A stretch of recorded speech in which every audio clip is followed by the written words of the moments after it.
ነገር ችግር ይፈጠራል። ጠብቁ ማለት ነው። አብርሃምዬ እንደው ባባዬን ሲያገኘው ግን ምን ተሰማው? ደግሞ አድርጎ የለ እንዴ? መሻአላ ተባረካላ። ግን እኔ የሚገርመኝ ነገር አብርሃም ልጁን እንድታዘቀዝቀው ነው እንዴ ፊቱን ሚዲያ ላይ ያወጣችሁት? ህፃኑን ልጅ አንድ ፍሬ ልጅ እውነት እኔ መሻላ ካይን ያውጣው ብያለሁኝ።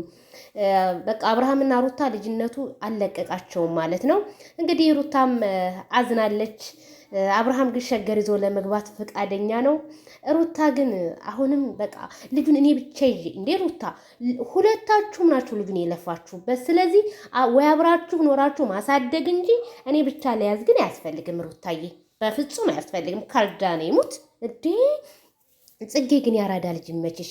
እንደዚህ ልጁን የናፈቀውን አብርሃምን ስላገናኝሽልን እናመሰግንሻለን ሩታዬ። አይዞ ቻዩ ሆቴል እንደዚህ ከሚንከራተት እየተከራየ አብርሃም ለምን ቤታችሁ ኖራችሁ አብራችሁ አትኖሩ?